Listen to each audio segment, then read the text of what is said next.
सर्व महाराष्ट्रातील विना तथा अंशतः अनुदान तत्वावर काम करणाऱ्या शिक्षक बांधवांना मी अनिल परदेशी, राज्य सचिव, उच्च माध्यमिक कनिष्ठ महाविद्यालय शिक्षक शिक्षेतर संघटना।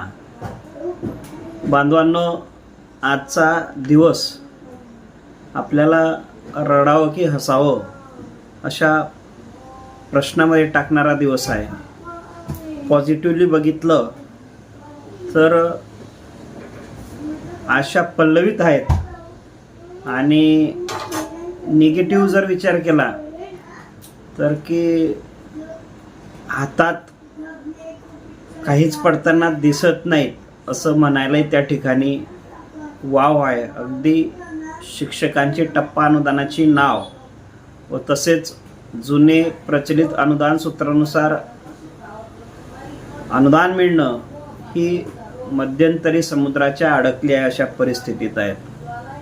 आता आहे त्या परिस्थितीतून पुढे जाण्यासाठी आपल्याला मार्ग यातून टीमवर्कने काढावा लागेल। खरं तर या अधिवेशनाच्या दरम्यान किंवा अधिवेशनाच्या अगोदर संघटनात्मकरित्या आपण जून महिन्यामध्ये काहीतरी पाठपुरावा करायला हवा होता, तो झाला नाही किंवा काही वेगवेगळ्या अडीअडचणींमुळे जाऊ शकले नसतील। परंतु काही बांधव त्याच्यामध्ये सर्वात अनुभवी आदरणीय खंडेराव जगदाळे सर, त्याच्यानंतर आमचे मित्र भारत जामनिक, रहाटे काका, आदरणीय रंगारी सर, सगळेच त्यांच्यासोबत मुंबईत लढत असणारे लढवये मावळे, त्यांनी यथाशक्ती ह्या टप्पा अनुदानाच्या विषयासाठी ताकदीने त्या ठिकाणी पाठपुरावा नक्कीच केला। घरावर तुळशीपत्र ठेवून महिना घर सोडून राहणं मुंबईसारख्या शहरात सोपी गोष्ट नाही आणि ते काम या ठिकाणी जगदाळे सर, रहाटे काका, भारत जामनिक यांनी केले, त्यामुळे त्यांचं कौतुक आणि सलाम त्यांच्या कामाला। शिक्षक बांधवांनो, नाशिक विभागामध्ये महायुतीचे उमेदवार व स्वतः ज्या उमेदवाराच्या प्रचारार्थ राज्याचे मुख्यमंत्री यांनी एका दिवसात 3 सभा घेतल्या, त्यामध्ये नगर, नाशिक आणि जळगाव या ठिकाणी माननीय मुख्यमंत्र्यांच्या सभा झाल्या। या सभांना आम्ही सुद्धा विनाअनुदानित शिक्षकांचे प्रतिनिधी म्हणून उपस्थित होतो।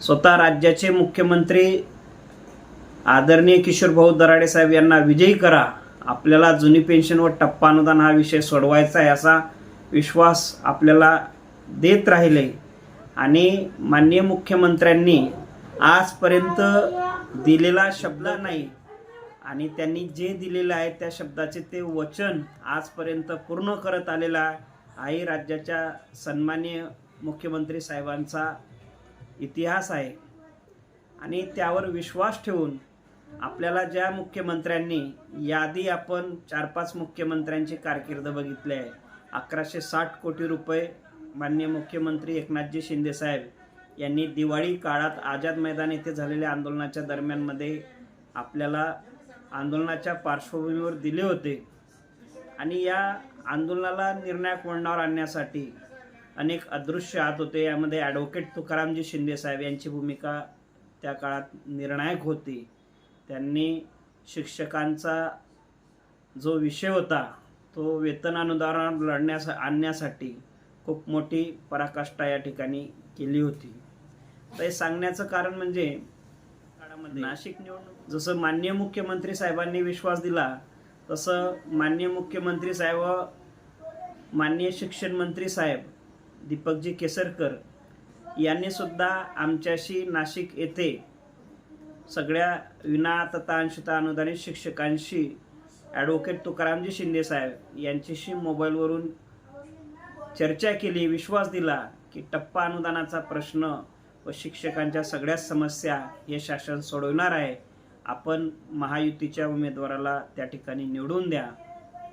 आपण बघितलं असेल की या नाशिक विभागाच्या निवडणुकीमध्ये आपले सगळे टप्पा अनुदानाचे शिक्षक यांनी पोटतिडकीने आपल्याला टप्पावाढ दिली जाणार आहे. आपला टप्पा अनुदानाचा शासन त्यातल्या त्यात जुन्या नैसर्गिक अनुदान सूत्रानुसार शासन निर्णय होणार आणि गेली 18 वर्षाची आपली विनापगाराची गेली आहे. आता उरलेली जी काय 5-10 वर्षाची सर्व्हिस आहे ती पूर्ण वेतनाची होईल या आशेने किशोरभाऊ दराडे साहेब यांच्या झोळीत भरभरून मतदान केलं. दराडे साहेबांना आपण निवडून आणलं, त्याच्यामुळे आपल्याला आता आगामी काळात आंदोलन करण्याची गरज भासणार नाही हा विश्वास आमच्या शिक्षकांना आजही आहे. परंतु आता जर आज सभागृहातलं शिक्षण मंत्र्यांचं स्टेटमेंट बघितलं तर त्यामध्ये कुठंतरी स्पेस ह्या सगळ्या विषयामध्ये आहे. भविष्य शिक्षकांचे काय असू शकतं हे माननीय शिक्षण मंत्रीच त्यांच्या अंतर्मन हेच या ठिकाणी सांगू शकतं. आजही आपल्याला विश्वास आहे की ते नक्कीच शिक्षक हिताचा निर्णय करतील. पण माननीय मुख्यमंत्री साहेब किंवा त्यांचं मंत्रिमंडळ ज्या ठिकाणी राज्यामध्ये पुरवणी मागणीच्या माध्यमातून 93,000 कोटी रुपयाच्या पुरवणीच्या मागण्या ठेवत असेल तर 1,000 कोटीचा निधी शिक्षकांसाठी उपलब्ध करून देणं ही काही मोठी बाब नव्हती. मात्र कुठंतरी या सगळ्या विषयात कोणीतरी माननीय मुख्यमंत्र्यांच्या आदेशाला फॉलो करत असताना मिसिंग इन्फॉर्मेशन देण्याचं काम करत आहे की काय, त्याच्यामुळे शिक्षकांचे प्रश्न निकाली निघत नाहीत. वास्तविक बघता स्वतः आजपर्यंत मुख्यमंत्र्यांनी दिलेला शब्द पूर्ण होत आलेला आहे. कधीही नुकसान कुणाचं व्हावं ही धारणा त्यांची नव्हती आणि आजही नाही आहे. मात्र कुठेतरी ह्या विषयामध्ये आगामी काळातली राजकीय गणितं समोर ठेवून शिक्षकांचा वर्ग माननीय मुख्यमंत्र्यांच्या बाजूला जातोय आणि हा वर्ग जाऊ नये यासाठी शिक्षकांचे प्रश्न प्रलंबित ठेवावे की काय अशी भूमिका बघायला मिळत आहे. आणि हे सगळं जर थांबवायचं असेल तर आता आपल्यापुढे संकट काय आहेत की या ठिकाणी सभागृहात घोषणा झाली आहे, त्या घोषणेची प्रोसिडिंग येत्या काही दिवसामध्ये येणार. दिवस कमी आहेत, त्याच्यामुळे पाठपुरावा त्यासोबत ताकदीचं आंदोलन आणि सगळ्या शिक्षक आमदारांनी शिक्षकांचा जोवर शासन निर्णय होत नाही तोवर माननीय मंत्री महोदयांकडे हट्ट या ठिकाणी पुरवला पाहिजे. आणि ते जर झालं तर आगामी काळामध्ये शिक्षकांना या ठिकाणी न्याय दिला जाणार आहे. आजही द्यायचं, उद्याही द्यायचं, तर मग उशीर कशासाठी. आणि जर हे सर्व विधानसभेच्या अधिवेशनाच्या आधी हे सगळं झालं तर ही शिक्षक लोक महायुतीला भरभरून मतदान करतील. केवळ या राज्यातला शिक्षक हा 60,000 संख्येचा नसून त्याच्यामागे 5 लोकांचं कुटुंब आहे. त्या आज नुसतं 11वी-12वीच्या विद्यार्थ्यांच्या बाबतीतही विचार केला तर दर वर्षाकाठी ही राज्यातली ज्युनियर कॉलेजचे शिक्षक 40 लाख विद्यार्थ्यांना शिक्षण देण्याचं काम करतात. शिक्षक हा शासनाच्या बाजूनं उभा राहील. शिक्षकांच्या कल्याणकारी निर्णय माननीय मुख्यमंत्री साहेबांनी याआधी घेतलेले आहेत आणि यापुढे त्यांनी घ्यावेत ही आमची सगळ्यांची इच्छा आहे.